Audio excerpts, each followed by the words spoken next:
तो अभी बात हमको करनी है नॉर्मल। हाँ जी,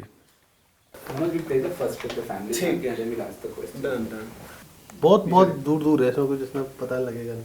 तो निर्भय इसमें मतलब थीम ऐसे है कि कुछ हमने जो इंटरव्यूज ऑलरेडी कर रखे हैं आपके पे भी और जो भी कोचेज वगैरह अलग अलग, तो वो प्ले करेंगे और आप उसको देखोगे जो भी है, फिर उसके कंटिन्यूएशन में सवाल भी रहेगा, तो ताकि आपको रेफरेंस पता रहेगा। कितने हैं टोटल, कितने कितनी कितनी देर के रहेंगे ये हमारे पास 8 क्लिप है। ओके, ये तो काफ़ी लंबा चलने वाला है प्रोग्राम, मुझे लग रहा है फिर। नहीं फटाफट भी लंबा है। Hello hello 1 2 3। रोल है क्लैप। देखो सही में तो ये है कि जैसे अपने पूरे परिवार का नीरज पहला बेटा था, और हमारी माता जी उस टाइम थी, उनके लाड प्यार उसके साथ काफ़ी थे। बचपन तय है उसने कभी घमंड क्या ही चीज का न्यू को नहीं है कि भाई आज हमारे घर में यह चीज बड़ी है या छोटी है तो मैं बड़ा हो गया छोटा, आज भी बचपन में ही हो। चला तो ये जाता था किसी भी बस से, किसी ऑटो से या किसी से लिफ्ट मांग के, लेकिन उल्टा लाने की जिम्मेदारी थी हमारी तीनों चारों भाइयों की। मामले में मानते हैं कि हम पेरेंट्स हैं, लेकिन इस मामले में मेरे जो और भाई हैं वो हमेशा मेरे से ज़्यादा ख्याल रखा उसका। देखो पहला दौर जो इसका जेवलिन का था हमारे लिए चैलेंजिंग तो था, लेकिन ये था कि जब हम 4 भाई इकट्ठे कमा रहे हैं तो अपना सारा कुछ बैलेंस बना के भाई हमें कामयाब करना है, इसको हमारी लगन थी, बस इसको कामयाब करना है। काफ़ी सारे लोगों ने डिमोरलाइज भी किया, अरे कहाँ ये क्या क्या खेल है, यो डंडा उठा के फेंक रहा है, कोई खेल है यो। तो परिवार ने ये बात कह दी थी भाई तू आगा अगर हम तेरे पीछे पीछे, तू चलता रहो हम तेरे पीछे। लेकिन हम थोड़ा और टाइप की हमारी फैमिली, हमने सुनी सबकी, करी अपने मन की। मेरे भाई एक जॉइंट फैमिली से आना और एक मिडिल क्लास फैमिली से आना, और जिस तरीके से आपने भी देखा भी कि हर किसी ने एक स्ट्रगल की कहानी है अपने आप में, तो उसने कैसे आपका एक कैरेक्टर शेप किया, और एक वो चाइल्डहुड का थोड़ा सा बताइए, क्योंकि हर किसी ने बोला कि यार दादी जी का इतना प्यार मिलता था कि फिर वजन भी बढ़ता रहा, तो इन 2 चीज़ों को आप कैसे देखते हैं? बस प्यार से तो बिल्कुल, लेकिन खाने से ज़्यादा बड़ा है मुझे लगता है कि इतना खाना ज़्यादा खाया है, या फिर खान पान गाँव का हरियाणा का थोड़ा ऐसा है। पर नहीं, बिल्कुल मुझे लगता है कि जॉइंट फैमिली का सबसे बड़ा जो असर है मेरे ऊपर वो यही है कि सभी की रिस्पेक्ट करना, क्योंकि फैमिली में काफ़ी मेंबर्स हैं, तो हमेशा और कभी भी ऐसा फील नहीं हुआ मुझे जो अंकल की डॉटर या ब्रदर, मतलब उनके लड़के हैं जो मेरे ब्रदर सिस्टर्स हैं, तो मुझे कभी भी कज़न्स को लेके कभी ऐसे नहीं हुआ। ऐसा लगता है कि जैसे रियल भाई बहन हैं, क्योंकि हम शुरू से ही साथ में रहते थे, और तब से लेके अभी तक सब कुछ बिल्कुल सेम चल रहा है, बहुत अच्छा रहा। क्योंकि पापा थे, पापा ज़्यादातर अपना उस टाइम पे जैसे खेती होती थी उसमें बिजी रहते थे, तो अंकल जैसे पानीपत में या कुछ ऐसे ही नौकरी करते थे, तो उस चीज़ में काफ़ी मतलब उन्होंने सपोर्ट किया शायद से। वो जैसे कि पापा जी ने बोला कि उनको पता ही नहीं होता था कि कैसे क्या कर रहा है, ज़्यादातर अंकल ने और इन्होंने ही ध्यान रखा। तो काफ़ी उस टाइम पे तो दिक्कत आई थी काफ़ी, लेकिन बहुत ही मज़ा आया, और हमेशा आज भी जब मैं आता हूँ फैमिली में सभी के साथ रहता हूँ तो बहुत मज़ा आता है। और बिल्कुल मैं तो बहुत अपने आप को लकी मानता हूँ कि ऐसी फैमिली मुझे मिली, क्योंकि कहीं ना कहीं ऐसे बोल सकते थे कि हाँ पैसों के मामले में ज़रूर दिक्कत रही होगी कि मुझे किसी चीज़ की कमी होती थी कि मुझे इस चीज़ की ज़रूरत है, शायद उस टाइम पे पूरा ना हो पाए, लेकिन मेंटली मुझे हमेशा स्ट्रॉन्ग रखा और हमेशा मेरे साथ खड़े रहे, मुझे टाइम दिया, सबसे बड़ी बात है। ऐसा कोई जल्दबाजी नहीं की कि नहीं इतने दिन हो गए हैं कोई मेडल नहीं आ रहा है, तो वो मुझे मेरी मेहनत करने का और मुझे खुद पे बिलीव करने या खुद को जानने का मुझे टाइम मिला। तो वो जो है फैमिली की तरफ से मुझे बहुत एक अच्छी चीज़ मिली है कि उनका मेरे ऊपर विश्वास था, एक सब्र था उनके अंदर कि ये कर लेगा, अच्छा इसको टाइम चाहिए। तो बिल्कुल वो टाइम के साथ कुछ साल लगे, लेकिन जब रिज़ल्ट आने शुरू हुए तो, और जैसा कि बोला कि काफ़ी चैलेंजिंग था, सबको ये पता नहीं था कि क्या स्पोर्ट है जेवलिन, तो सभी क्वेश्चन उठाते थे कि क्या कर रहा है, क्या करवा रहे हो बच्चे से, पढ़ाई में क्यों नहीं डाल रहे, या फिर इसको और कुछ काम करवाओ, ये किस चीज़ में। क्योंकि स्पोर्ट्स का पूरे फैमिली तो क्या पूरे गांव में कोई बैकग्राउंड नहीं था, तो एक नई लाइन थी बिल्कुल, एक मतलब ऐसे बोलते हैं कि पूरा ट्रैक से अलग ही था, तो सभी को ऐसा लगता था कि क्या ही करेगा, मतलब स्पोर्ट्स खेलने का मतलब तो खेलना ही होता था कि सिर्फ खेलता है, तो लेकिन वो जो मेहनत थी वो खेल क्या है वो पूरा पता नहीं था। और वो अभी जब मेडल्स आ रहे हैं तो सभी को पता लगा कि नहीं वो खेल नहीं, अभी ये ओलंपिक खेल है या फिर वर्ल्ड चैंपियनशिप है, कॉमनवेल्थ गेम्स, एशियन गेम्स, तो वो अभी धीरे धीरे वो सपने पूरे हुए तो सभी को पता लग गया अभी। अच्छा, इसमें एक चीज़ ये भी आई कि जो जिस तरीके से कि बच्चों में थोड़ा वजन बढ़ा तो वो परिवार को तो रियलाइज़ हुआ, आपको भी मतलब ऐसा हुआ था कि कहीं स्कूल में या फिर साथ में खेलते हुए किसी ने बोल दिया? हमने कहानियां ज़रूर सुने कि आपको फिर सरपंच भी बोला करते थे, इस तरीके की चीज़ें क्या थी? और खुद को भी लगा कि यार वेट बढ़ रहा है, बाकी लोग मुझे बोल रहे हैं, या फिर जैसे आप लोग खेलते तो थे ही, कभी रहा कि भाई थोड़ा सा मैं पीछे रह जा रहा हूँ खेलने कूदने में? हाँ, सरपंच तो ऐसे बोल देते थे क्योंकि एक बार जो एक हरियाणा का एक पहनावा होता है कुर्ता पजामा, तो वो बनवा दिया था एक बार घर वालों ने कि कुर्ता पजामा डाल के मैं भेज दिया बाहर मुझे, और मैं गया बाहर तो वहाँ पे एक दादा होते हैं मेरे, उन्होंने मुझे ऐसे सरपंच बुला दिया ऐसे ही मजाक में, क्या आ गया भाई सरपंच। तो वो मुझे अजीब लगी बात, मुझे मतलब पता नहीं क्यों अच्छा ही नहीं लगा, तो वो तो मजाक में था। दूसरी बात, बिल्कुल मुझे फील होता था कि हाँ मेरा वेट थोड़ा ज़्यादा है और शायद मुझे कंट्रोल करना चाहिए, क्योंकि हम खेलते तो थे ही, भले ही वेट ज़्यादा है, लेकिन कहीं ना कहीं और बच्चों की तरह इतने एक्टिव नहीं थे। तो वही है, मतलब मुझे फील होता था कि नहीं, मुझे शायद इसके ऊपर काम करना चाहिए और फिटनेस पे थोड़ा फोकस करना चाहिए। लेकिन छोटे अंकल हैं सुरेंद्र अंकल, उनको बहुत ज़्यादा था कि नहीं, इसकी फिटनेस अच्छी करनी है और इसको बढ़िया स्टेडियम में छोड़ना है। तो वो दिन कुछ याद आता है जब पहली दफ़ा आपको, मतलब कि क्योंकि पहला ही हुआ था कि जिम, और जो हमने बात करी हुई तो उसमें लगा कि भाई जिम से लगा नहीं कि उस तरीके की मेहनत हो पा रही, देन वो चेंज हुआ था। तो वो जर्नी याद आती है जो जिम में पहली बारी गए थे, कुछ इंटरेक्शन वहाँ पर?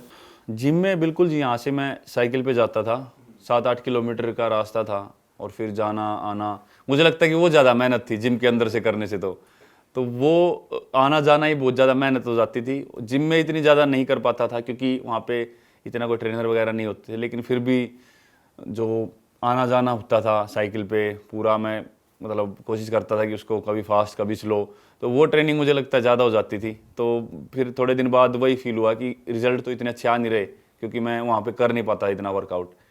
तो असली तो मुझे लगता है असली ट्रेनिंग जो फिट होने के लिए ट्रेनिंग होती है वो ग्राउंड पे ही होती है जिम से ज़्यादा। जब हम रनिंग करते हैं या पूरा प्रॉपर आउटडोर ट्रेनिंग करते हैं, तो वो मैंने जब स्टार्ट की बहुत अच्छी मेहनत रही वो, और बहुत ज़्यादा भी हुई थी, तो उसके रिज़ल्ट बहुत अच्छे आए। तो फिर तब से ही ऐसा कुछ स्टार्ट हो गया था, और वहीं पे ही मुझे ऐसे पता लगा कि जेवलिन ऐसे स्पोर्ट है, क्योंकि वहाँ पे सभी जो साथी थे मेरे वो करते थे। मतलब उस टाइम जानता नहीं था, लेकिन धीरे धीरे पहचान होती गई, और देखता था मैं उनको बैठ के जब ट्रेनिंग ख़त्म हो जाती थी कि हाँ ये जेवलिन है और मुझे यही करना है। बस वो एक उसी की तरफ अट्रैक्शन ज़्यादा हो गया कि जेवलिन ही करना है। तो एक और क्लिप है हमारे पास। देखो जी, यूँ तो कुदरत है करने वाला, मेहनत तू ना करी तो पीछे परिवार लग रहा है, भगवान उसका साथ देने वाला। देखो जी, मेहनत तो सब करे हैं, किसी की मेहनत नहीं आगे आंदी, तो किस्मत भी कुछ चीज़ हो है। देखो, ये बिल्कुल पूरे परिवार को ही मलाल होता अगर ये कामयाब ना होता। जब हमने छोड़ा था तभी मतलब सब किसी के एक्सपीरियंस थे कि भाई ये बार ठीक नहीं रहेगा, तुम्हारे हाथों से निकल जाएगा, ये एक बेटा तुम्हारा है बड़ा, ये अगर ये अनसक्सेस होता तो सबसे पहले तो हमें ही दिक्कत होती भाई, कहीं ना कहीं हमारी कमी से रहा है।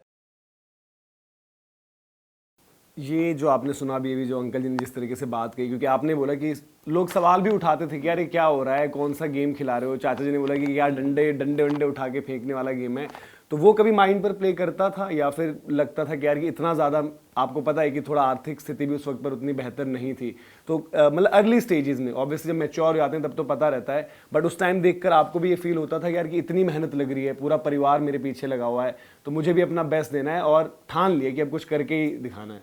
बिल्कुल, ये तो था कि परिवार इतनी मेहनत करता है और फैमिली की कंडीशंस पता थी क्या है, लेकिन इतना दिमाग नहीं था उस टाइम पे कि बस ऐसा कुछ माइंड में हो कि नहीं अब मुझे करना ही है, अब मुझे ओलंपिक गोल्ड जीतना है। बस ये था कि डेली का जो रूटीन था कि मेहनत करने जाना है और अच्छे से मेहनत करनी है, वो मेरे हाथ में था उस टाइम पे, और वो मैं बड़े अच्छे से, उसका किसी ने मुझे समझाया भी नहीं, वो बड़े अच्छे से मैंने पता नहीं कैसे फॉलो कर लिया कि जो मेरा काम था, मुझे ट्रेनिंग करनी है, जाना है।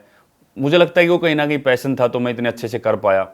और बिल्कुल सही बात है, अगर लोगों की बात सच्ची हो जाती है, अगर मैं अच्छा नहीं कर पाता है और आराम से कुछ साल मेहनत करके वापस घर पे आके बैठ जाता, अभी सब कुछ अच्छा है, तो बिल्कुल वो सब कुछ झूठ हो गया है। और वो फिर मुझे लगता है कहीं ना कहीं कि जो हमारी शिद्दत से, मन से, दिल से की हुई मेहनत होती है, वो हमेशा कुछ ना कुछ अच्छे रिजल्ट लेके आती है। तो वो मैंने अपनी जर्नी से महसूस किया है। तो बिल्कुल फैमिली ने जो मेरे लिए स्ट्रगल किए या इन्होंने एक अलग लाइन चुनी, लोगों की बातें सुनी और फिर भी मुझे सपोर्ट किया, तो वो मैं बहुत खुशनसीब मानता हूँ खुद को कि ऐसा हो पाया।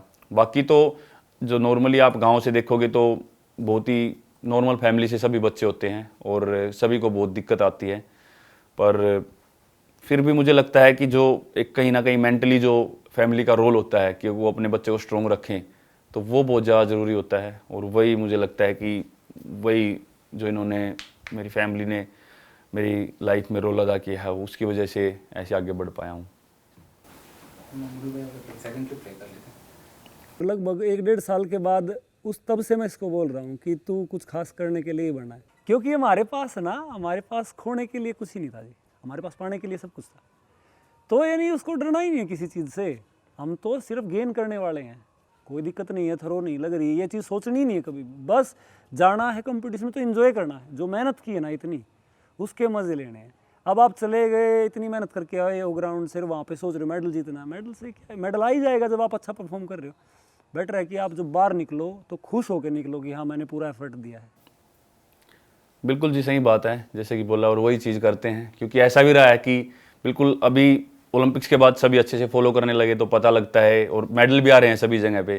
लेकिन ऐसा भी टाइम रहा है जब मैं ग्राउंड पे गया हूँ तो मैं मेडल के बिना भी निकला हूँ, बेस्ट 8 से बाहर होकर भी निकला हूँ, फाइनल में भी नहीं पहुँचा, मैं क्वालिफिकेशन राउंड से ही बाहर निकला हूँ। तो ऐसा भी हुआ, वो शायद किसी को पता नहीं है। तो वो काफ़ी जो जय भाई ने बात बोली कि हमको बस जो मेहनत की है वहाँ पे हमको सेटिस्फेक्शन होनी चाहिए कि हमने अपना 100% दे दिया है। तो कई बार जब उस टाइम की मैं बात बता रहा हूँ कि शायद से मैं मेडल के बिना निकलता था, लेकिन फिर भी कहीं ना कहीं सेटिस्फेक्शन होती थी, मैं अपना बेस्ट दे के निकलता था तो मैं खुश होता था।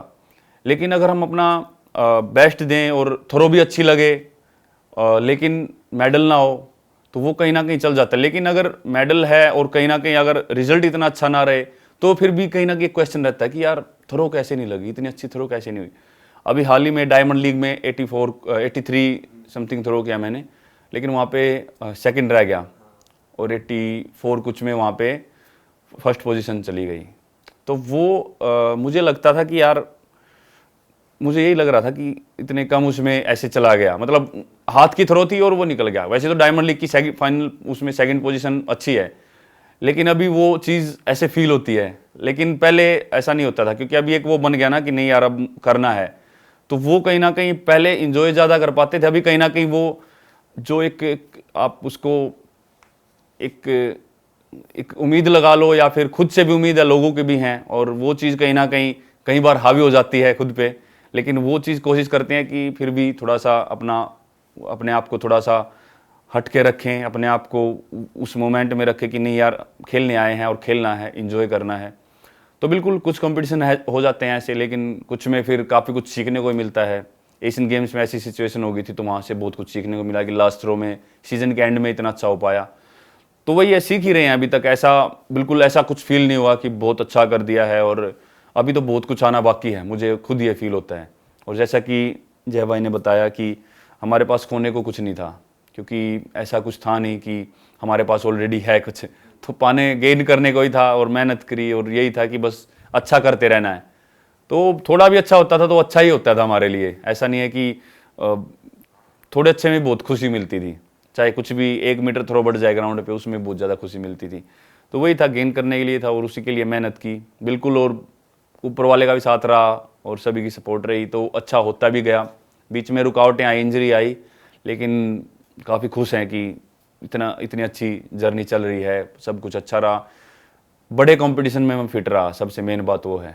और आगे और भी अच्छे कंपटीशंस आ रहे हैं, ओलंपिक्स अगले साल और बाकी सब कुछ, तो बस उनमें भी अच्छा करेंगे जी। अच्छा, जो जय भाई से फिर वो मोनू भैया हो गए, पहले जब आप गए थे उतना नहीं जानते, तो उनके साथ पहली मीटिंग, क्योंकि जय भाई से ही और जेवलिन से भी शायद वो पहला रिश्ता वहाँ पर बना, क्योंकि आप ग्राउंड जाते ज़रूर थे लेकिन ये नहीं था कि भाई जेवलिन थ्रो में कुछ करना है या इस तरीके से प्रोफेशनली जेवलिन को मुझे एज अ स्पोर्ट पिकअप करना है यहाँ से।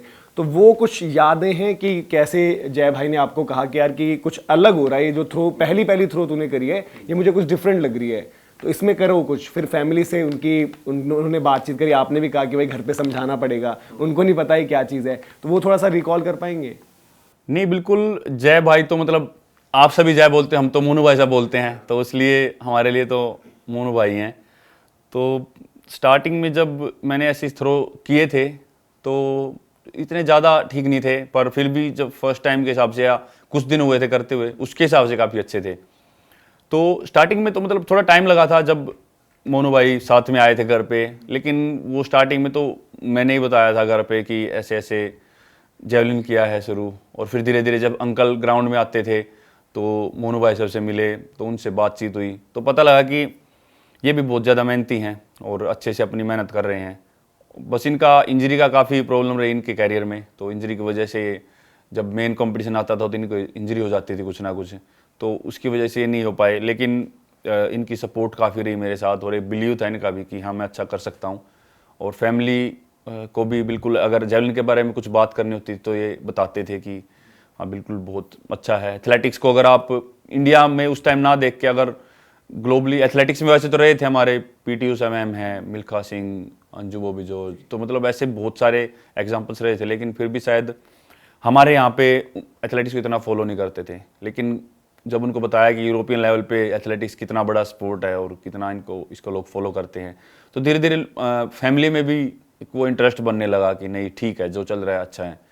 तो वही है, टाइम लगा थोड़ा आने में यहाँ तक, लेकिन धीरे धीरे फैमिली तो बहुत जल्दी साथ हो गई थी, लेकिन लोगों तक पहुँचने में उस चीज़ को बहुत ज़्यादा टाइम लगा। और अभी लोगों तक भी इतने अच्छे से पहुँच गया है जेवलिन, और लोगों को पता लग गया है। और ना केवल मेरे जरिए, मुझे लगता है कि अब तो हमारे देश के और अच्छे जेवलिन थ्रोअर्स हैं जो अच्छा कर रहे हैं। पहले भी थे, पैरा एथलेटिक्स में थे, पैरा ओलंपिक्स में अच्छा रिजल्ट रहा था, लेकिन फिर भी लोग शायद से इतना फॉलो नहीं करते एथलेटिक्स को। लेकिन अभी बहुत अच्छा लोगों को लग रहा है, और अभी तो मुझे भी ऐसा लग रहा है कि बहुत कैपेसिटी है हमारी कंट्री में बहुत अच्छा करने की जेवलिन में।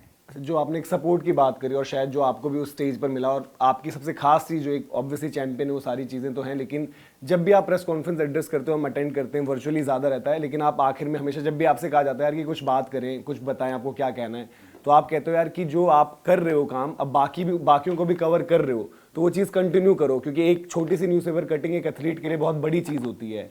तो वो किस तरीके से, क्या वो जो सपोर्ट जो जय भाई साहब या मोनू भाई साहब जो उनके थ्रू मिला, जो आपने अर्ली स्टेजेस में फेस किया कि यार कर तो रहे हैं बट शायद उतना रिकग्निशन नहीं मिल रहा। ऑब्वियसली आप आज ओलंपिक चैंपियन है, तो हम भी पहुंच रखे हैं, हर कोई आपसे बात करना चाहता है, इंटरव्यू करना चाहता है, बट एक जो स्ट्रगल का फेज होता है उसको भी थोड़ा हाईलाइट करो, क्योंकि वो भी इंपॉर्टेंट है। बिल्कुल जी, ये बहुत ही ज़्यादा ज़रूरी है, क्योंकि जब जब एक जूनियर लेवल पे मैं खेल रहा था तो इतना ज़्यादा पता नहीं था किसी को, मतलब मुझे तो इतना लगता भी नहीं था, क्योंकि मैं अपनी उसमें रहता था धुन में, और सब कुछ ठीक भी हो गया था। धीरे धीरे जब कर रहे थे तो मुझे पता था कि हाँ नेशनल कैंप भी मिल गया था, फिर उसके बाद काफ़ी अच्छा होता आ रहा था। लेकिन काफ़ी बच्चे ऐसे होते हैं कि जो अपना घर पे रह के गाँव में या फिर बिल्कुल ऐसे बैकग्राउंड में रह के मेहनत करते हैं, तो उनको इतनी पहचान नहीं मिल पाती, और वो मेहनत ज़्यादा करते हैं, शायद से रिजल्ट भी अच्छे होते हैं, लेकिन इतना लोगों को पता नहीं होता उनके बारे में। तो उनकी जर्नी लोगों तक पहुंचाने का काम मुझे लगता है कि वो बहुत ज़्यादा ज़रूरी है, और उनको भी बहुत अच्छा लगेगा और पेरेंट्स को भी बहुत अच्छा लगेगा कि हाँ हमारा बच्चा जो कर रहा है वो बहुत ही अच्छा कर रहा है। और दूसरी बात, गवर्नमेंट की तरफ से सपोर्ट अभी मतलब बहुत कुछ चल रहा है जो कि बच्चों के लिए बहुत अच्छा है। लेकिन वही है कि हाँ जितनी ज़्यादा सपोर्ट मिलेगी उतना ही उनको एक मेहनत करने का एक जरिया मिलेगा, और उनको जगह मिलेगी मेहनत करने के लिए। काफ़ी टैलेंट तो मुझे लगता है कि ऐसे ही गांव में मेहनत करते हैं और यहीं पे रह ही जाते हैं, क्योंकि उनको स्टेडियम से वो फैसिलिटी मिल नहीं पाती। तो अभी तो बहुत ज़्यादा काम हो रहा है इस चीज़ पे। पर वही है कि हाँ बिल्कुल, एक जब मेडल जीतते हैं उसके बाद तो सभी आ ही जाते हैं, लेकिन उससे पहले अगर उनको दुनिया तक पहुंचाया जाए उनकी स्टोरी को, तो वो भी बहुत इंस्पायरिंग होती है, और उनको भी एक बूस्ट मिलता है कि हाँ लोग हमको फॉलो कर रहे हैं, हमको देख रहे हैं, तो हमें कुछ करना है कंट्री के लिए। तो मैंने पार्थ से मिला था, तो I asked everybody when is the first time you met Neeraj Chopra, the first time you heard the name Neeraj Chopra, तो मैंने बोला कि पार्थ ने बोला I got a call from Manisha, तो मनीषा और गैरी सर ने आपको नोटिस किया था कहीं, and they said that this is explosive talent, you should invest in it from JSW side. And I asked AFI वालों से कि ये दे सेड दैट 2015 का नेशनल्स हुआ था टोरंटो में शायद, एंड वहाँ पे आपको पहली बार देखा था, and his flexibility was there and we drafted him to the national camp. तो ये कि that time you were a young talent, तो ये बात you have to admit that not necessary that you are a young talent, you will be और explosive, you will want to become successful as a senior athlete. तो I think for JSW and for AFI एक Gamble जैसा है ना कि आप एक young athlete पे इन्वेस्ट कर रहे हो। तो कभी आपने ये बात सोचा है कि they are investing in you, तो मेरे ऊपर थोड़ा सा प्रेशर है कि यार एक प्राइवेट कंपनी में इन्वेस्ट कर रहा है, ये AFI मुझे सडनली जूनियर कैंप से नेशनल कैंप पे ड्राफ्ट कर रहा है, तो आपको कुछ प्रेशर हुआ इस टाइम पे? नहीं नहीं, मुझे ऐसा कोई प्रेशर नहीं था, मुझे विश्वास था खुद पे कि नहीं यार अच्छा कर देंगे, और बिल्कुल सपोर्ट मिला था उस टाइम पे, तो वो बहुत ही अच्छा लगा था दोनों तरफ से, गवर्नमेंट से भी और JSW से भी। लेकिन ऐसा कोई प्रेशर नहीं था, क्योंकि वही है, ट्रस्ट था कि अच्छा कर देंगे आगे फ्यूचर में, और थ्रो अच्छे होते जा रहे थे, मुझे अपनी मेहनत पे विश्वास था, मेहनत अच्छे से करते थे दिल लगा के, कभी भी ऐसा नहीं था कि मेहनत से कभी मुंह फेरा है, तो इसलिए प्रेशर नहीं था, बस अपना काम पे फोकस था। कोई ऐसा नहीं था कि, क्योंकि ऐसी फैमिली से निकल के गए थे कि ये चीज़ें प्रेशर वगैरह ये सब रह गए थे पीछे, तो बस मेहनत ही थी। तो और उस टाइम पे भी ठीक था रिजल्ट, जूनियर होके सीनियर में खेल रहा था और नेशनल गेम्स में ठीक थ्रो थी, तो बस वही था कि सपोर्ट मिल गई थी, बस अब तो करना बाकी था कि बस अच्छा करना है अभी। एक और क्लिप है, वही जो आपने जर्नी की बात करी, वहाँ से जो आगे शिफ्ट हुई है जर्नी। मुझे 2014 में एक लास्ट एशियन गेम्स के एक फाइनल कंपटीशन था, आई थिंक इंटरस्टेट था पटियाला में। उस दौरान मेरे स्टूडेंट था देवेंद्र सिंह खंग और राजेंद्र जो खेल रहे थे, उस दौरान ये भी आया था, तो उस दौरान देखा कि ये बिल्कुल जूनियर लड़का था, तो मुझे लगा यार लड़का में बहुत एक्स्ट्रा ऑर्डिनरी टैलेंट है, क्योंकि ये एक उस चीज़ को हासिल करने में लड़के को, बहुत से लड़कों को 7-8 साल लग जाता है, क्योंकि मतलब वो जो मैच्योर होने के लिए कंपटीशन किस तरीके से लड़ना है, तो उसके अंदर जो एक 17 साल के लड़के के अंदर वो चीज़ देखे, मैं देखा यार इस लड़के आगे जाके कुछ कर सकता है। और मैंने उनके अंकल जो भीम अंकल है उनको पहले ही बोला था कि ये आपका जो लड़का है आगे जाके देश को ओलंपिक्स में श्योर मेडल जिताएगा, क्योंकि उसके अंदर वो क्वालिटी था। बिल्कुल, ये कासिको साहब पटियाला में थे उस टाइम पे, मतलब ये जो बात हो रही है वो 2014 की कर रहे हैं, फेडरेशन कप हुआ था सीनियर का, और मैं पंचकुला में ट्रेनिंग करता था उस टाइम। तो मैं फाइनल खेला था वहाँ पे, क्वालिफिकेशन राउंड में 69 मीटर थ्रो की थी, काफ़ी अच्छी थ्रो थी, और फिर फाइनल में 70 मीटर की थी, एक बहुत ही अच्छी थ्रो थी, वो फाउल हो गई थी, पर मैं खेल रहा था बड़ा फियरलेस, वो इसलिए सभी को पसंद आया, क्योंकि कोच साहब वहाँ पे थे और जो भी सीनियर एथलीट वहाँ पे थे वो तो थ्रो कर रहे थे सभी 79 के करीब, और मैं 70 मीटर भी लगा रहा, लेकिन मैं मस्त खेल रहा था, मतलब बिल्कुल अपना 100% दे के पूरा एफर्ट लगा के। तो उस टाइम पे मेरा रनवे वगैरह भी इतना अच्छा नहीं था, छोटा सा रनअप था, थोड़े से रनवे से ही भाग के थ्रो करता था, लेकिन जो थ्रो थे वो बहुत ही अच्छे थे, सभी को बहुत ज़्यादा पसंद आए, और उस टाइम सभी को लगा था, काफ़ी सीनियर एथलीट्स ने मुझे बोला था कि नहीं बहुत अच्छा है, आगे बहुत अच्छा करेगा लड़का, तो वो बहुत अच्छा लगा था सुन के कि हाँ सभी इतना अच्छा विश्वास कर रहे हैं मेरे ऊपर। तो फिर उसके बाद 15 में नेशनल कैंप मुझे मिल गया, नेशनल गेम्स के बाद, तो काफ़ी कुछ चेंज हुआ उसके बाद। सीनियर एथलीट्स मैंने देखे कि कैसे मेहनत करते हैं, नेशनल कैंप में क्या माहौल रहता है, और काफ़ी नॉलेज हुआ मतलब वहाँ पे, और वर्ल्ड क्वालिटी मतलब अच्छी क्वालिटी के जेवलिन मिले, अच्छी क्वालिटी की फैसिलिटी मिली, तो एकदम रिजल्ट एकदम बहुत अच्छा गया फिर। और उसमें शायद पहला एक स्टेप था कि वर्ल्ड जूनियर चैंपियनशिप, जब आप वहाँ पर गए और वहाँ पर भी वही फेयरलेस एटीट्यूड, ऑब्वियसली यहाँ पर शायद आपके लिए एक फर्स्ट कंपटीशन, आपने कहा एक्सप्रेस करो जाकर अपने आप को, तो वो क्या, जैसे सर ने बोला कि यार इतना कॉन्फिडेंस डेवलप करने में, बिल्ड करने में, एक एथलीट को बनाने में 5-6 साल लग जाते हैं, और आप 1-2 साल में ही, तो वो क्या था कि मतलब आप कभी उतना ज़्यादा या तो पूरा खुद पर भरोसा था, या बस ये लगता था कि स्पोर्ट इंजॉय ज़्यादा करनी है, रिजल्ट बाद में देखा जाएगा? नहीं, वैसे तो मतलब अगर बात करें तो मैंने 2011 की फरवरी में शुरू कर दिया था जेवलिन, तो 2014 मतलब ऑलमोस्ट 4 साल ही लगा लो हो गए थे, उसके बीच में इंजरी भी हो गई थी और काफ़ी कुछ दिक्कतें भी आ गई थी, तो उस टाइम पे तो 14 तक तो मतलब काफ़ी कुछ देख लिया था, कुछ कॉम्पिटिशन्स भी खेल लिए थे, तो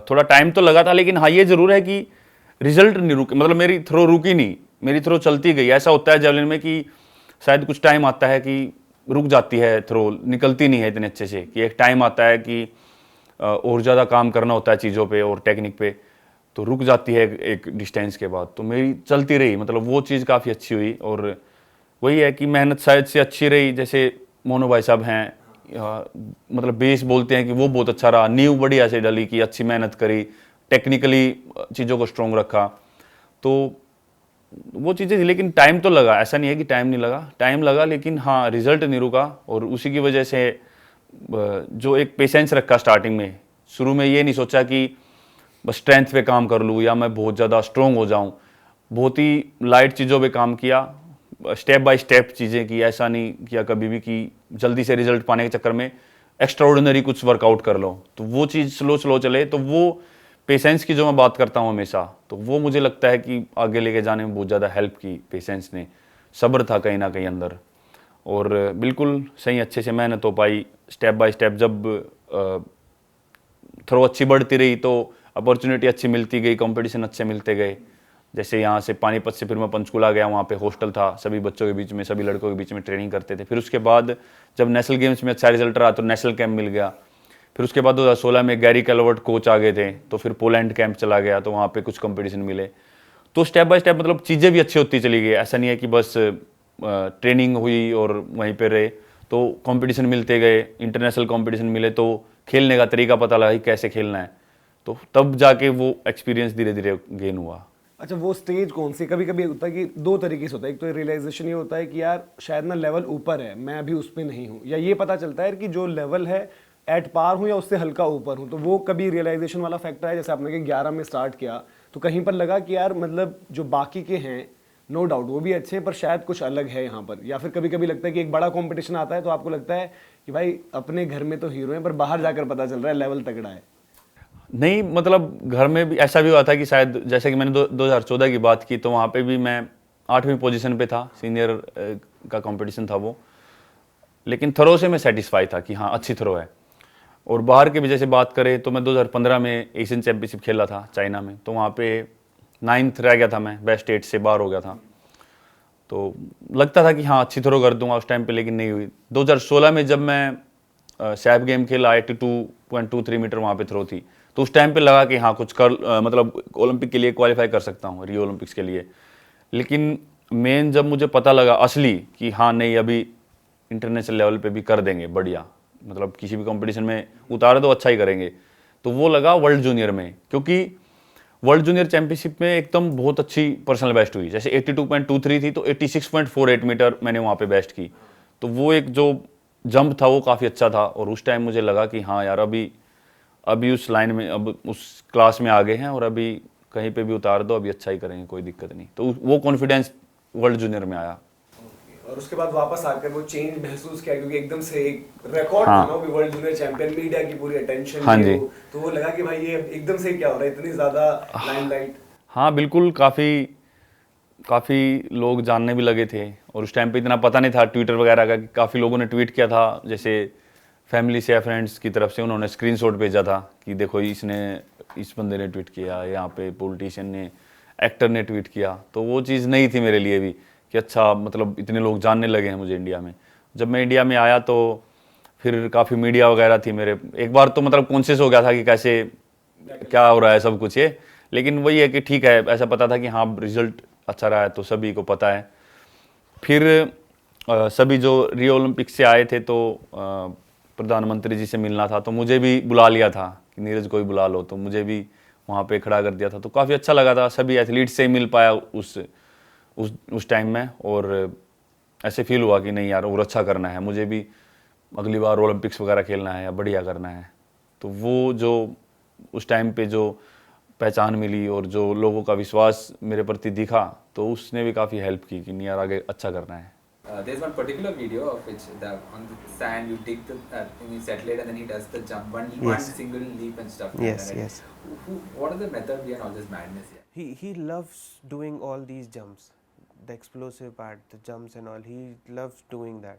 Like whenever we were speaking about the weekly planning. Whenever we plan the week, he's more keen in doing those jumps part. Yeah, hurdle jumps कब होंगी?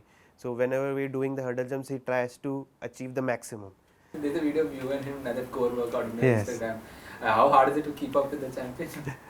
That's some 40-50% of what he was doing, but I cannot match him. Like he's happy to do any day.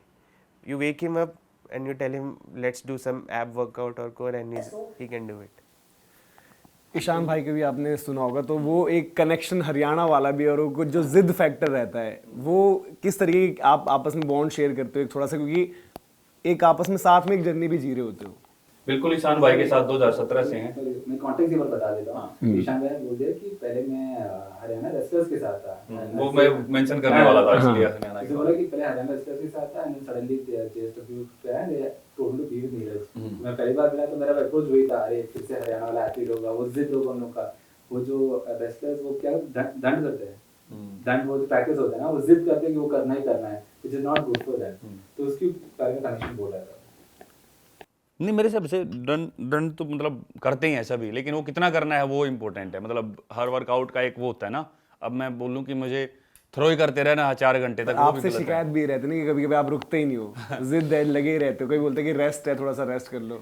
नहीं, मुझे लगता है कि कहीं ना कहीं अब जैसे ईशान भाई मेरे साथ 2017 से हैं और बिल्कुल अगर लगे ही रहते हैं तो वो कहीं ना कहीं अच्छी चीज़ है। हमारे पास टीम है रोकने के लिए, तो सही टाइम पे रोकना। लेकिन अभी धीरे धीरे मुझे भी पता लगने लग गया। लेकिन जैसे 2019 में इंजरी हुई थी, सर्जरी हुई, उसके बाद मेरा भी दिमाग ठिकाने आ गया कि नहीं यार, थोड़ा सा चीज़ों को समझ के चलना है। ऐसा नहीं है कि बस चलते रहो, मेहनत करते रहो।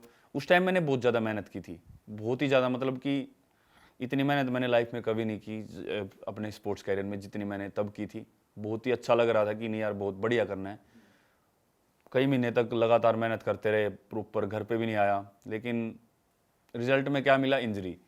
तो वो टाइम ने बहुत ज़्यादा सिखाया कि शायद से हम जो इतना ज़्यादा खुद को तोड़ते हैं या इतना एफर्ट लगाते हैं, वो भी कहीं ना कहीं हमको थोड़ा दिमाग से लेना चाहिए काम। अगर कोच ने कोई वर्कआउट दे भी दिया, क्योंकि अब तो काफ़ी साल हो गए हैं, अब अपनी खुद की बॉडी का पता लग गया है कि क्या बॉडी को ज़रूरत है, या ये वर्कआउट ठीक है या कैसा है, या ये बहुत ज़्यादा ओवर तो नहीं है। तो अभी मुझे जो भी लगता है मैं सीधा बोल देता हूँ ईशान भाई को या कोच को कि यार ये शायद से हमको थोड़ा सा ऐसे कर लेना चाहिए, वर्कआउट थोड़ा चेंज करना चाहिए। तो वो मान भी लेते हैं, इसलिए बहुत अच्छा चल रहा है और मैं खेल पा रहा हूँ। तो बिल्कुल जैसे ईशान भाई बोल रहे हैं, और मुझे लगता है कि जिद तो यार रहनी चाहिए। वो तो मेहनत करते टाइम वो तो होनी चाहिए कि नहीं यार, कितना ही वर्कआउट करवा लो। अगर कम करने की वो होगी कि नहीं यार कम करना है, तो फिर बात बनेगी नहीं। हम खुद को पुश कर पाता हूँ मैं, और खुद को इतने लेवल तक लेके जा पाता हूँ कि नहीं यार करना है, और जितनी ज़्यादा मेहनत करवा लो। वो तो एटीट्यूड मुझे लगता है अच्छा ही है।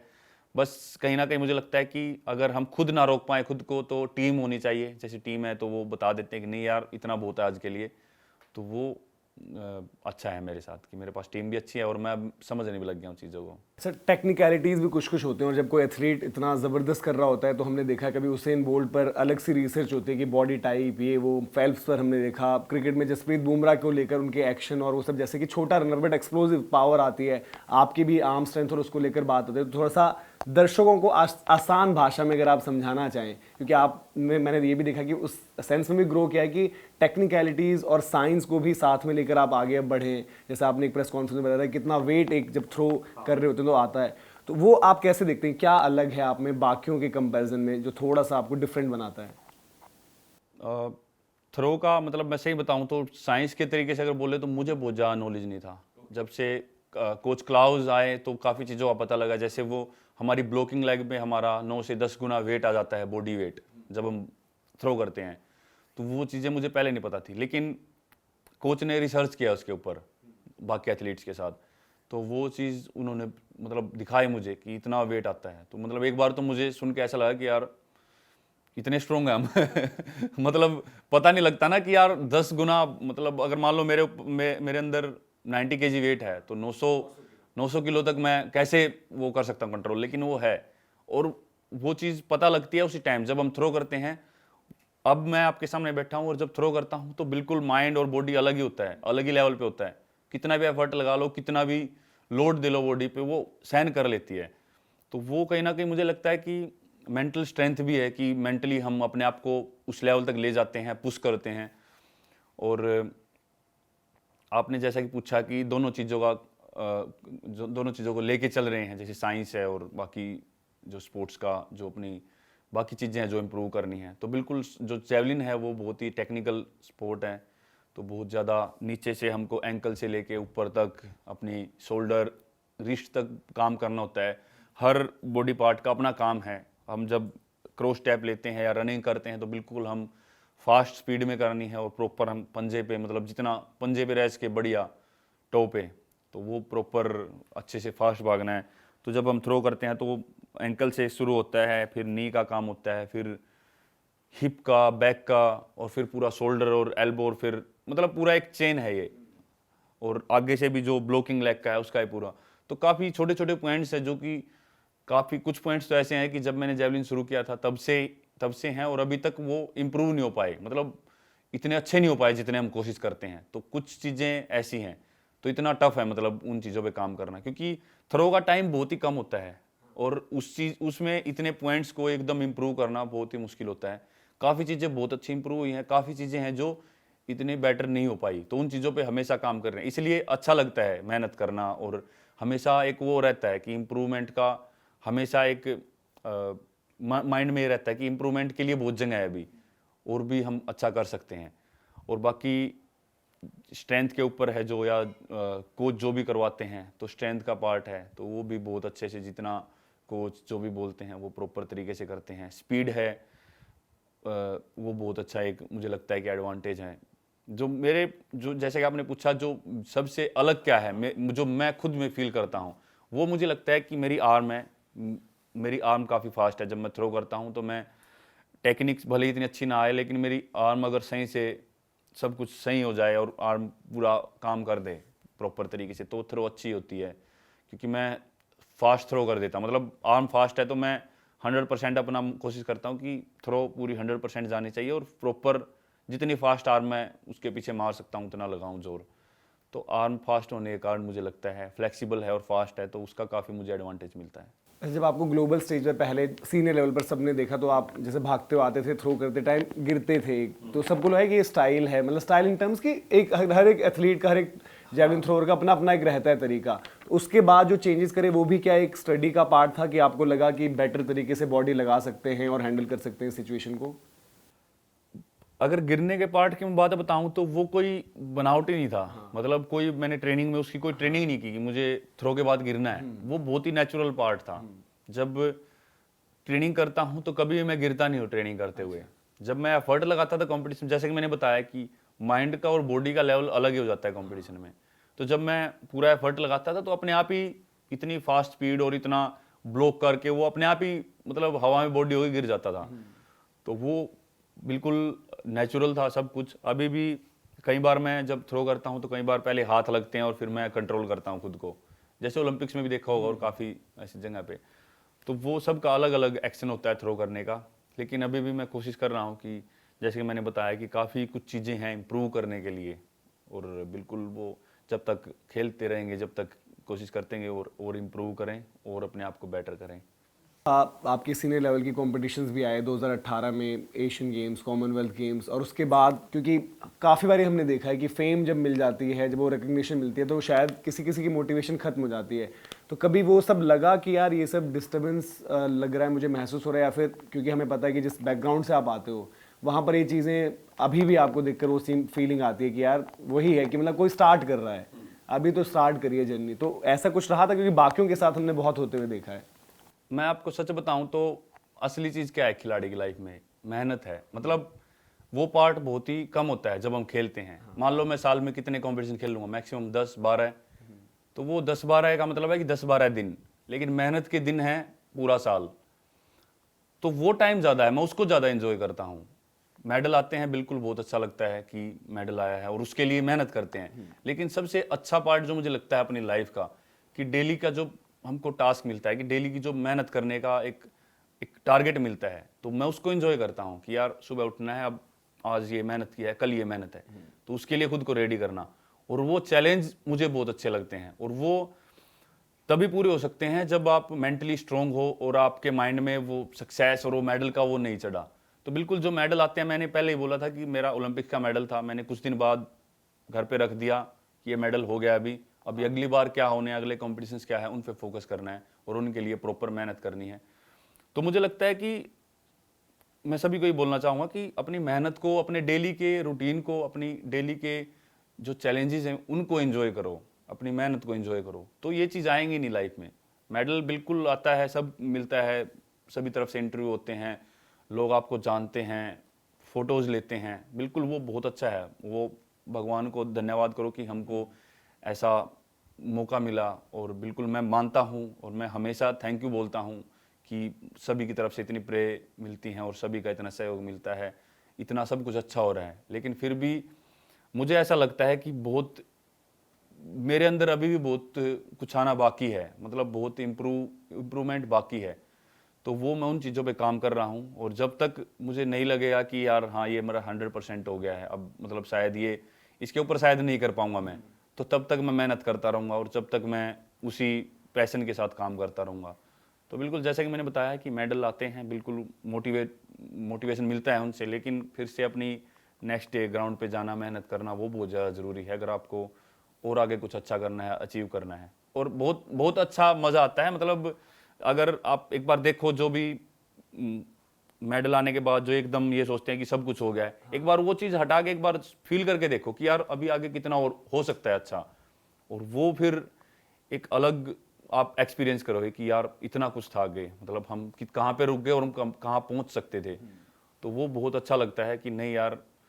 और ये फील करने में बहुत मज़ा आ रहा है कि जब हम खुद बात करते हैं, जब हम जूनियर थे, कि यार शायद से वर्ल्ड लेवल पे परफॉर्म करना, वर्ल्ड लेवल के एथलीट्स के साथ compete करना बहुत ज़्यादा मुश्किल है, और अभी मैं उस लाइफ को जी रहा हूँ। मतलब मैं खुद जब लड़कों के साथ बैठता था, ये बातें, ये कन्वर्सेशन हुई हैं कि यार बहुत टफ है, और अभी मैं वहाँ पे हूँ और मैं खेल रहा हूँ लगातार, उनके बीच में compete कर रहा हूँ, जीत भी रहे हैं। तो वो चीज़ देखना कि यार उस टाइम पे एक ऐसा माइंडसेट था और अभी सब कुछ चेंज हो रहा है, तो और ज़्यादा मोटिवेशन मिलता है कि यार कुछ भी हो सकता है। अब यहाँ पे पहुँच गए हैं, मेडल भी जीत लिया है, गोल्ड जीत लिए हैं, तो आगे क्यों नहीं कर सकते। तो वो चीज़ बहुत ज़्यादा इंस्पायर करती है, और हमेशा जैसा कि मैंने बोला कि अपने 100%, जब तक मुझे ये नहीं होगा कि यार ये मैंने 100% दे दिया है, तब तक मैं अपनी मेहनत करता रहूँगा ऐसे ही। और मुझे ऐसा मौका मिला है अपनी कंट्री के लिए कुछ करने का, या एथलेटिक्स में, जेवलिन में कुछ अलग करने का, और मुझे लगता है कि मेरे अंदर वो है चीज़ है कि मैं कर सकता हूँ, तो मैं क्यों ना उसका पूरा फ़ायदा उठाऊँ, क्यों ना मतलब एक एग्जाम्पल क्रिएट करूँ। तो मतलब मैं करूँगा, मेहनत पूरी करूँगा। अच्छा, ओलंपिक्स जो, हाँ, जैसे फाउंडेशन, ओके, तो आपके रिलेशनशिप कैसा है मीडिया के साथ? तो अभी सुदीप है यहाँ पे, तो सुदीप आपसे भी आमन था, तो ऐसा हुआ है कि इंटरव्यू के बाद ये बोला कि यार सुदीप कहाँ फंसा दिया है, क्या इंटरव्यू दे दिया? बिल्कुल होता भी है कई बार, मैं आपको नहीं, ऐसा होता है बिल्कुल कई बार। जैसे जिन लोगों को स्पोर्ट्स का इतना पता नहीं होता, वो अजीब से क्वेश्चन पूछ लेते हैं, तो शायद से ऐसा लगता है कि यार मैं खिलाड़ी होने के नाते मैं किन क्वेश्चंस के आंसर कर रहा हूँ, कुछ भी पूछ लेते हैं। सबसे पहली बात तो ये क्वेश्चन बड़ा अजीब लगता है। अब मान लो मैं ओलंपिक में गोल्ड जीत के आया, पहला क्वेश्चन माइक रख के बोलेंगे कि कैसा लग रहा है। यार मैं ऐसे थोड़े बोलूंगा कि यार तो बड़ा गलत हो गया यार, ये तो बहुत खराब हुआ कि मेडल आ गया। तो ये क्वेश्चन कुछ जिनको प्रॉपर नॉलेज नहीं होता उनमें लगता है, लेकिन फिर भी मुझे लगता है कि पर्सनली मेरा काफ़ी अच्छा है मीडिया वाले लोगों के साथ, क्योंकि चाहे कैसे भी हमारी जर्नी तो पहुंचाते हैं लोगों के साथ, लोगों के पास। और पर्सनली काफ़ी लोगों को जानता भी हूँ मीडिया से, बहुत अच्छे फ्रेंड भी हैं, बहुत अच्छे से स्पोर्ट्स को फॉलो भी करते हैं। जहाँ पे मैं खेलने गया हूँ, ओलंपिक्स या वर्ल्ड चैंपियनशिप, एशियन गेम्स, काफ़ी जगह मिले हैं मुझे। तो मीडिया के साथ शायद मैं नहीं, आप मीडिया, आप सभी हो, तो आपके भी सर्कल में होंगे, तो आप मीडिया से ही पूछ सकते हैं कि कितना अच्छा मतलब मेरा वो बॉन्डिंग है उनके साथ। और मैं बहुत मतलब उनको अच्छा ही मानता हूँ कि यार वो काफ़ी तो ऐसे हैं कि जो, जैसा कि मैंने थोड़ी देर पहले बताया था कि जूनियर एथलीट्स की जर्नी को मतलब दिखाते हैं, वो काफ़ी अच्छी बातें हैं। तो मैं हमेशा उनको थैंक यू बोलता हूँ कि यार आप लोग बस सही से पहुँचाया करो। और मैं हमेशा एक ही मैसेज देता हूँ लोगों को भी उनके जरिए, बाकी तो सब कुछ वो कवर कर ही लेते हैं, लेकिन मैं लास्ट में एक बात ज़रूर बोलता हूँ कि सभी लोगों को तक ये ज़रूर पहुँचाओ कि यार जब एथलीट अच्छा करता है तब तो सभी साथ दे ही देते हैं, कांग्रेचुलेसन या सब कुछ, सभी सपोर्ट करते हैं। लेकिन जब एथलीट अच्छा नहीं कर, क्योंकि मशीन तो है नहीं, है तो इंसान ही, तो जब अच्छा नहीं करता तब गालियां देते हैं। तो उस टाइम भी सपोर्ट किया करो यार, उस टाइम असली सपोर्ट की जरूरत होती है। मेडल आने पे तो वैसे ही सभी हवा में रहते हैं, ऐसे कि यार अपने आप को फ्री महसूस करते हैं कि नहीं यार सब अच्छा हो गया, अब तगड़ा कर दिया है। लेकिन जब कुछ अच्छा नहीं हो पाता तो उस टाइम पे वो बहुत ही लो फील करते हैं, उस टाइम उनको गालियां मिल रही होती हैं, तो वो काफ़ी अजीब लगता है। तो लोगों को, हमारे कंट्री में लोगों को ये समझना चाहिए कि हार को भी डाइजेस्ट करना सीखो यार। मतलब जीत को तो करना मुश्किल ही है, हार कई बार उससे ज़्यादा मुश्किल हो जाता है कि यार उनको ऐसा फील होता है कि नहीं यार शायद से नहीं करना है। बहुत सारे एथलीट शायद से उभर ही नहीं पाए इस वजह से। तो अगर लोगों की सपोर्ट मिलेगी, अगर वो बोलेंगे कि नहीं कोई नहीं अच्छा नहीं रहा, आगे करेंगे, बढ़िया यार कोई बात नहीं। स्पोर्ट्स है, एक अप डाउन चलता ही है। तो बस लोगों को वही मैसेज देना चाहता हूँ कि हमेशा सपोर्ट करते रहो खिलाड़ियों को, या जो भी, सिर्फ खिलाड़ियों की नहीं बात करूँगा, जो भी अलग अलग फील्ड में हमारी कंट्री में बच्चे हैं जो कर रहे हैं, तो उनको अच्छा नहीं कर पाए, कई बार बढ़िया करें, तो उनको हमेशा सपोर्ट करना चाहिए। 6th month पे, ये आपकी इंजरी के फेज टाइम था। All the medical professionals said that he won't be the same athlete if we don't do his surgery. Extremely positive. He was a little bit down. Obviously, initially he was more down before he needed surgery. But what I have seen about Neeraj is if he has a goal, he rallies behind that goal. And he just worked tirelessly day night on recovering, rehab, physiotherapy, strength training, and became a different athlete. I don't think Neeraj was half the athlete he is today before his surgery. I asked him, I said, Neeraj, आप करते क्या हो, आप तो फेंक ही नहीं सकते अभी। He said, भाई साहब, बाकी का तो बॉडी है ना मेरे पास, मैं उसको बना रहा हूँ, वो बन जाएगी तो जब ये हाथ ठीक हो जाएगा तो मैं ऊंचा फेंकूंगा, मैं और फेंकूंगा और लंबा फेंक सकूंगा। हाँ Neeraj, that kind of attitude to have shows his mindset, such a positive mindset. बिल्कुल, पार्थ जी तो मतलब काफ़ी कुछ चेंज किया इन्होंने स्पोर्ट्स में, इंडिया के स्पोर्ट्स में, और बहुत पैशनेट है, तो बहुत अच्छा लगता है इनसे हमेशा बात करके, मिल के। तो ये मतलब जब की बात बता रहे हैं, तब मैं IIS में था, जब मैं रिहैब कर रहा था सर्जरी के बाद। तो ये IIS में आए थे, तो मैं उस टाइम फिजियो रूम में ही था, तो मेरा ट्रीटमेंट चल रहा था, तो तब इन्होंने बात की थी और यही पूछा था कि भैया कैसा क्या चल रहा है, क्या कर रहे हो, थ्रो तो कर नहीं पा रहे हो, और कैसा माइंड में कैसा महसूस होता है। तो वही बातें थी कि यार ठीक है, अगर थ्रो नहीं कर पा रहा कोई बात नहीं, एल्बो पे काम चल रहा है, इसको स्ट्रॉन्ग कर रहे हैं, लेकिन और भी तो हैं, अब लेग्स है और कोर है, इन चीज़ों पे मैं काम कर सकता हूँ, इनको मैं और ज़्यादा स्ट्रॉन्ग कर सकता हूँ। शायद से उस टाइम इतना टाइम नहीं मिलता है, क्योंकि एक ट्रेनिंग का एक रूटीन होता है कि आज ये करना, आज ये करना। अभी मैं लगातार इन पे काम कर सकता हूँ। और जब इंजरी थी तो तब कुछ आगे ये भी नहीं था कि ये वाला खेलना है, सिर्फ ओलंपिक्स था, मेन तो वही गोल था कि हाँ ओलंपिक्स के लिए करना है। तो प्रोसेसिंग का पूरा टाइम था, और पूरा एक अच्छे से कुछ महीने मिल गए थे मुझे कि यार हाँ ये मेरी वीकनेस है, इन चीज़ों पे काम करना है। और बहुत अच्छी ट्रेनिंग भी हुई थी, बहुत बढ़िया फिटनेस हो गई थी। स्पेंसर थे वहाँ पे SNC, तो वो उन्होंने बहुत बढ़िया काम किया और बहुत प्रॉपर तरीके से मेहनत हुई। तो बिल्कुल जैसा कि पार्थ जी बता रहे थे कि बाकी का जो बॉडी पार्ट्स है उन पे मैं काम कर सकता था।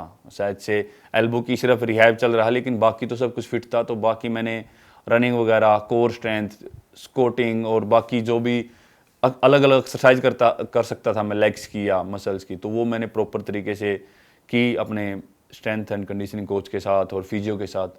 तो बिल्कुल, और JSW ने बहुत ज़्यादा उस टाइम पे साथ दिया, प्रॉपर अच्छा रिहैब हुआ, तो बहुत ही बढ़िया रहा वो टाइम।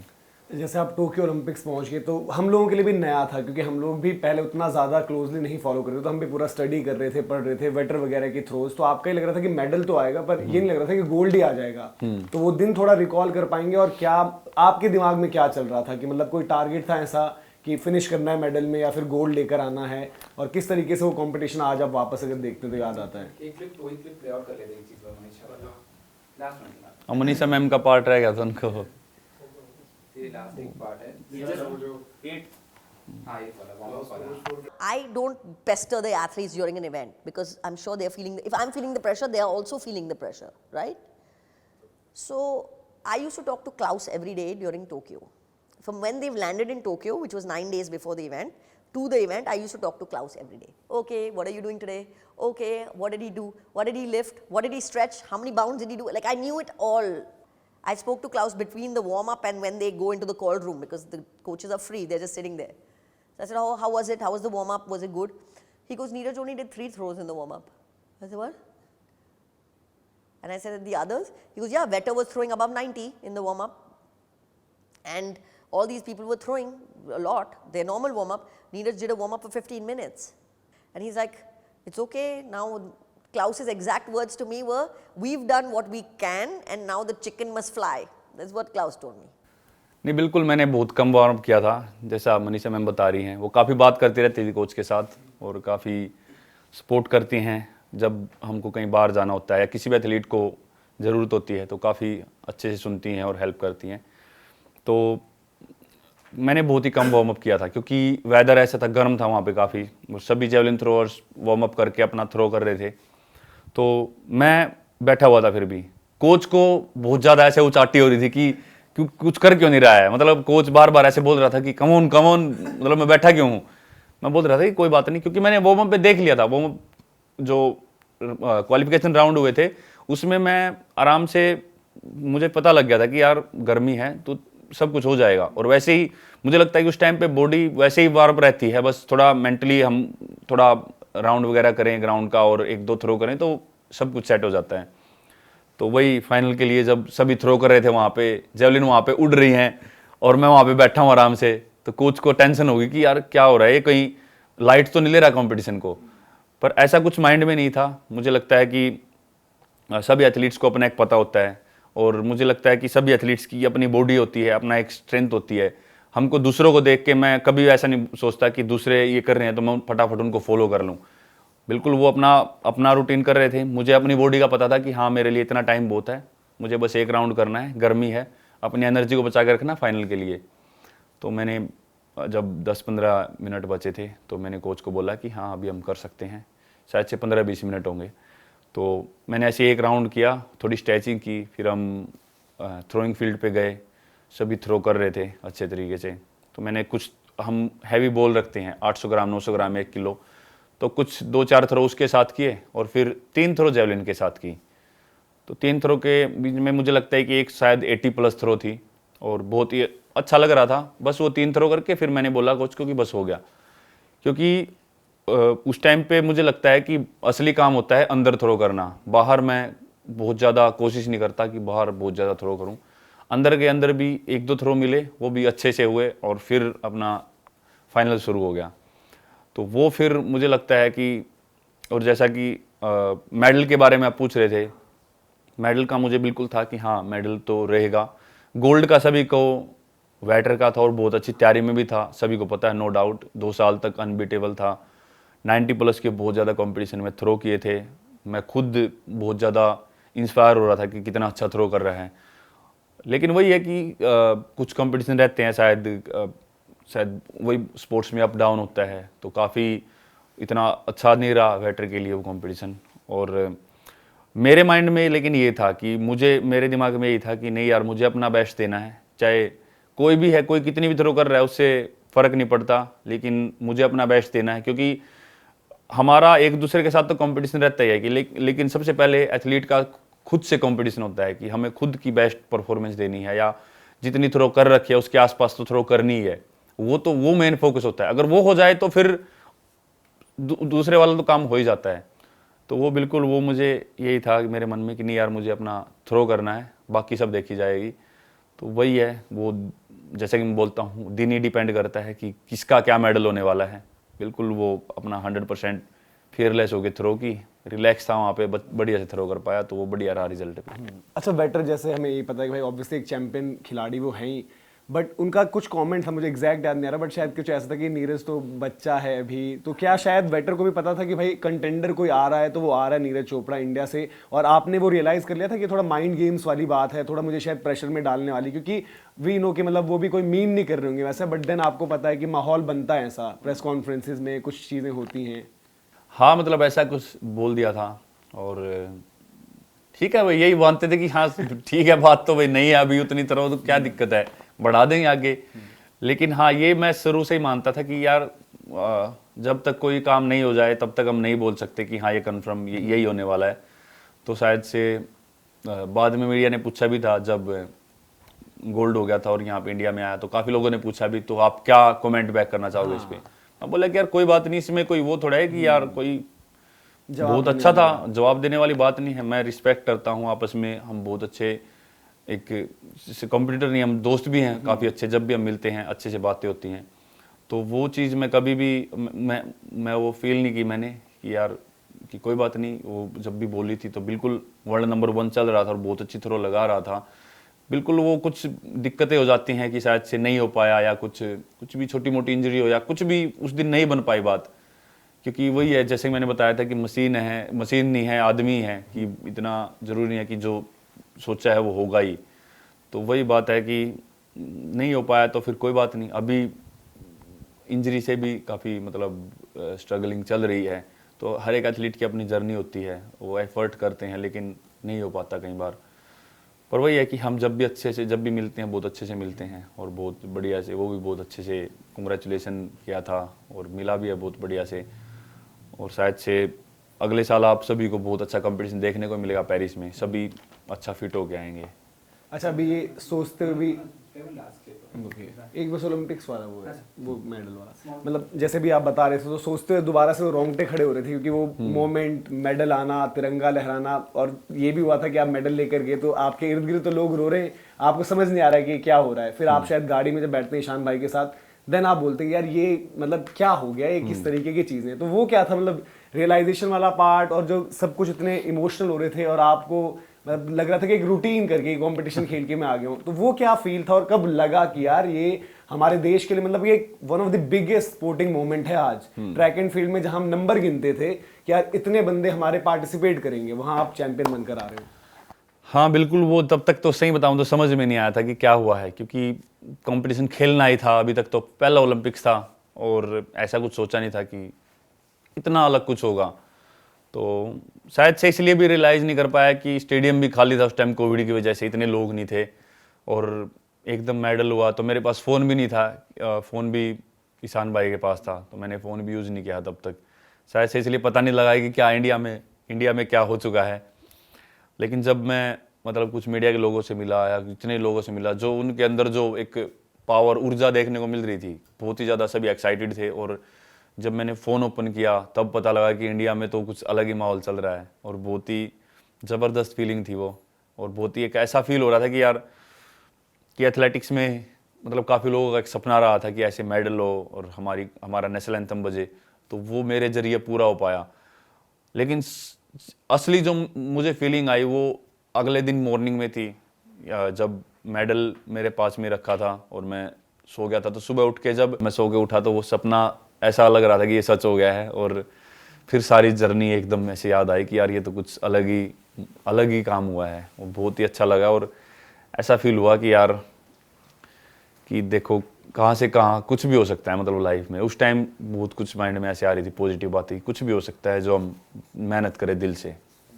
लास्ट क्लिप है, आपके लिए एक मैसेज है कुछ लोगों से, ठीक है, 9th वाला। आप बोर तो नहीं हुए ना? ना सही चल रहा है, ये देख के मजा आ रहा है, कोई दिक्कत नहीं। 9th वाला, अदर एथलीट्स वाला। Met Neeraj Bhaiya in 2018 at Patiala after the Federation Cup. So that time Neeraj Bhaiya had World Junior record. It was before the Asian Games, his first Asian Games and CWG gold medal. So like I said, hi Bhaiya, कैसे हो? I am Sri Shankar, मैं long jump करता हूँ। पतला सा था तब, नीरज पतला सा होता था, और उसका मूवी वो बेबी फेस, अभी भी उसके मुंह में इतने 25 साल के हो गए हैं वो, लेकिन शक्ल से वो बच्चे से ही लगते हैं। तो बाद में जाके वो नीरज जो बेबी फेस नीरज आज जाके बेबी फेस असैसिन बन जाएगा वर्ल्ड लेवल पे, वो मैंने कभी सोचा नहीं था। और उससे ज़्यादा खुशी मुझे कभी होती नहीं है कि उसके एक इतने बड़े लाइफ में छोटा सा मैं भी एक हिस्सा हूँ। Like I can say like this time at the Asian Games also, like myself and Justin were going for the finals. We were in the first call room and Neeraj Bhaiya came inside and he wished us luck before going into the event. So that was like a big thing. Even the other athletes were surprised. Oh my God, such a big person like Neeraj Bhaiya coming to us and wishing us luck. So that was a great moment for us. So has any athlete made that kind of similar impact like Neeraj? ने आजकल भाला तो मतलब शायद cricket bat से ज़्यादा भाला बिकता है इंडिया में, जितना मैं जानता हूँ। तो I think that's a huge shift in the sport as well as the persona of that human being. The craze that people have around Neeraj Bhaiya is amazing. And we feel so happy that Indian athletes and Indian athletics is getting recognition similar to the magnitude of cricket and other big sport in the world.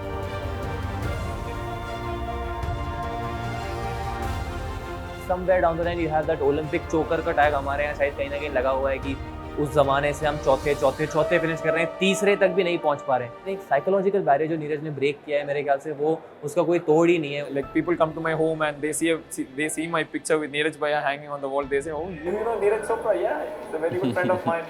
I can pretty much brag about that. वो उससे सबकी आंखें खुल गई और हर खिलाड़ी के मन में आ गया कि यार नीरज अगर हमारे साथ का लड़का जो बचपन से इसको हम देखते आ रहे हैं, अगर वो इतना अच्छा कर सकता है तो हम उसका आधा क्यों नहीं कर सकते। नहीं, बहुत ही बढ़िया है। मैं तो सही बताऊं तो पता नहीं मतलब एथलीट्स को कैसा लगता है मुझसे मिलके, वो वही जाने। लेकिन पर्सनली मैं बताऊंगा कि मुझे बहुत ही अच्छा लगता है हमेशा ही। अगर कहीं भी, जैसा आप पूछ रहे थे कि किसी भी प्रोग्राम में हम जाएं, तो अगर मैं अकेला जाऊं तो मुझे कहीं ना कहीं अधूरा सापन लगता है कि नहीं यार, मतलब ऐसे शायद अकेला इतना मज़ा नहीं आता। लेकिन एथलीट्स वहाँ पे हो तो अलग ही एनर्जी रहती है, मतलब बहुत ही मज़ा आता है। और हमेशा सभी एथलीट से मिलता हूँ।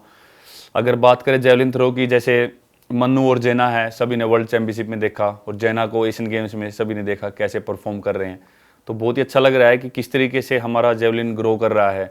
अभी तो वर्ल्ड लेवल पे सभी को पता है, क्योंकि वर्ल्ड चैम्पियनशिप में बेस्ट 6 में एक कंट्री के 3 थ्रोअर आना बहुत ही बड़ी बात है। मुझे लगता है कि बहुत ही कम बार ऐसे हुआ होगा। जो जेवलिन के पावर हाउस रहे हैं वही ऐसा कर पाए होंगे आज तक। तो जेवलिन में इंडिया का वहाँ तक पहुँचना वो बहुत बड़ी बात है। और जैसा तेजस्विन और श्रीशंकर हैं, तो वो तो मतलब सभी एथलीट्स के साथ मेरा बहुत अच्छा है। श्रीशंकर तो ऑलरेडी बहुत वर्ल्ड क्लास एथलीट है, वो बहुत ही अच्छा कर रहा है। और सभी जगह जहाँ पे मैं खेलता हूँ, डायमंड लीग हो या वर्ल्ड चैम्पियनशिप या ओलंपिक्स, सभी जगह पे श्रीशंकर मेरे साथ था। बहुत ही यंग लड़का और बहुत ही अच्छा है, बहुत ही समझदार है, अपनी चीज़ों को अच्छे से समझता है। अंकल जी हैं जो फादर हैं श्रीशंकर के, वो भी बहुत अच्छे से वर्कआउट करवाते हैं और प्रॉपर। बहुत अच्छा लगता है कि हमारा फ्यूचर जो है स्पोर्ट्स में कितना बढ़िया है। तेजस्विन ने तो अलग ही स्टोरी है भाई की, हाई जंप में कर रहा था और कहाँ पे डेकैथलॉन चूज़ किया। मतलब ये मैं मानता हूँ कि ये मेंटली बहुत ज़्यादा स्ट्रॉन्ग है लड़का, क्योंकि ऐसे स्पोर्ट्स को चुनना, मतलब एक आयरन मैन का दर्जा दिया जाता है डेकैथलीट को, और इतने इवेंट होते हैं, पता नहीं कैसे एकदम कैसे आया माइंड में इसके और किस तरीके से इसने चूज़ किया। लेकिन जिस तरीके से एशियन चैम्पियनशिप और एशियन गेम्स में रिजल्ट दिए और जो माइंड सेट था, मैंने बोला भी था तेजस्विन को इस बार एशियन गेम्स में कि यार मुझे तेरा माइंड सेट देख के बहुत खुशी हो रही है, क्योंकि ये इसके फाइनल दिन का इवेंट थे और ये बड़ा रिलैक्स आराम से व्लॉग बना रहा है, सभी से ऐसे हंस के बात कर रहा है, मतलब बिल्कुल चिल था। तो वो चीज़ देख के इंडियन एथलीट में बहुत मज़ा आया कि यार कितना अच्छे से कोई टेंशन लिए बिना फाइनल की, और किस तरीके से कितना फ्री माइंड ये कम्पीट कर रहे हैं। तो वो चीज़ जो मुझे इनमें देखने को मिलती है, मैं खुद इनसे सीखता हूँ सभी एथलीट से कि यार सभी में जो चीज़ बेटर लगे कि यार हाँ ये चीज़ इसमें बेस्ट है, ये किस तरीके से इनका माइंड सेट है खेलने से पहले, और ये परफॉर्मेंस अच्छे लेवल पे दे रहे हैं। तो बिल्कुल सीखता हूँ। ऐसा नहीं है कि आप सिर्फ मेडलिस्ट या बहुत बड़े एथलीट से सीख सकते हो, आप अपने से जूनियर एथलीट्स या अपने साथ वाले एथलीट्स से भी सीख सकते हो। तो मैं हमेशा बात करता हूँ इनसे, बहुत अच्छा लगता है सभी एथलीट से, और मैं बहुत अच्छा फील करता हूँ जब ऐसा कुछ अच्छा बोलते हैं मेरे बारे में और ऐसा फील करते हैं, क्योंकि शायद फेस टू फेस शायद कई बार कोई नहीं बोल पाता, लेकिन पीछे से अगर ऐसे बोल रहे हैं तो मैं बहुत खुशी फील करता हूँ। और ऑब्वियसली जो एथलेटिक्स की जर्नी है उसमें से एक लास्ट पार्ट ये है कि जो आज हम देख रहे हैं कि जिस स्टेज पर इंडियन एथलेटिक्स का सीन है, और एक वक्त ऐसा भी था कि मिल्खा सिंह जी ने कहा था यार कि मैं जीते जी बस देख लूँ कि इंडिया का कोई एथलीट मेडल उसके पास है। वो अनफॉर्चुनेटली अब इस दुनिया में नहीं रहे, और उसके तुरंत मतलब जो हुआ था और उसके बाद आपके पास वो मेडल था, तो वो एक लगता है कि उसमें आपकी एक, नो डाउट आप अभी बोलोगे भी नहीं क्योंकि जिस तरीके का आपका नेचर है, बट आपके आने से पूरा एक सीन चेंज हुआ है। वो बिलीफ आ गया है कि यार हम भी जीत सकते हैं, हम सिर्फ नंबर्स फिल करने नहीं जा रहे कि वहाँ पार्टिसिपेट करने जा रहे हैं, अब हम जीत सकते हैं। और वही शायद इन सब में जो आपने बात करी वो उनमें रिफ्लेक्ट हो रही है चीज़ें। बिल्कुल जी, मिल्खा सिंह जी ओलंपिक से कुछ महीने पहले ही गुजर गए थे, तो उनका एक सपना था, एक वीडियो भी थी उनकी जो बाद में काफ़ी वीडियोज आए थे। उन्होंने एक वीडियो में बोला भी था कि हाँ नीरज चोपड़ा बहुत अच्छा कर सकता है बच्चा, और मतलब वो बढ़िया कर रहा है, वो ओलंपिक में हमारे देश को अच्छा मेडल दिला सकता है। और उनका सपना था कि नेशनल एंथम ही बजे ओलंपिक्स में। तो वही है कि बिल्कुल जो लाइफ का एक जर्नी है वो तो चलती रहेगी, उसको कोई रोक नहीं सकता, वो तो एक असलियत है लाइफ की, वो सबको आना ही है। लेकिन बहुत अच्छा फील हुआ था, और जब ओलंपिक में गोल्ड जीता तो जब मैं प्रेस कॉन्फ्रेंस पे बैठा था तो वही माइंड में मेरे सबसे पहले जब बात पूछी तो वो बात सबसे पहले आई, क्योंकि वो हमारे देश के बहुत ही महान खिलाड़ी रहे हैं और उनका एक ड्रीम था ये ओलंपिक्स वाला, क्योंकि वो बहुत अच्छी तैयारी में थे और वो किसी ना किसी कारण से शायद से रह गए थे वहाँ पे ओलंपिक्स में। तो उनके मन में था कि नहीं यार मुझे कोई तो देखना है कि अपने देश का लड़का हो या लड़की हो वो वहाँ पे जाए, नेशनल एंथम बजवाए एथलेटिक्स में। तो वो पूरा हुआ था उस दिन और मुझे बहुत अच्छा हो रहा था, अच्छा फील हो रहा था कि हाँ यार ये ऐसा मैं कर पाया। और बिल्कुल अभी भी जैसा कि बोला कि अभी जब तक खेलते रहेंगे, पूरा अभी कोशिश है कि प्रॉपर और अच्छे रिजल्ट दें और अच्छी थ्रो लगाएं, ताकि और प्राउड के मोमेंट लेके आ सके अपनी कंट्री के लिए।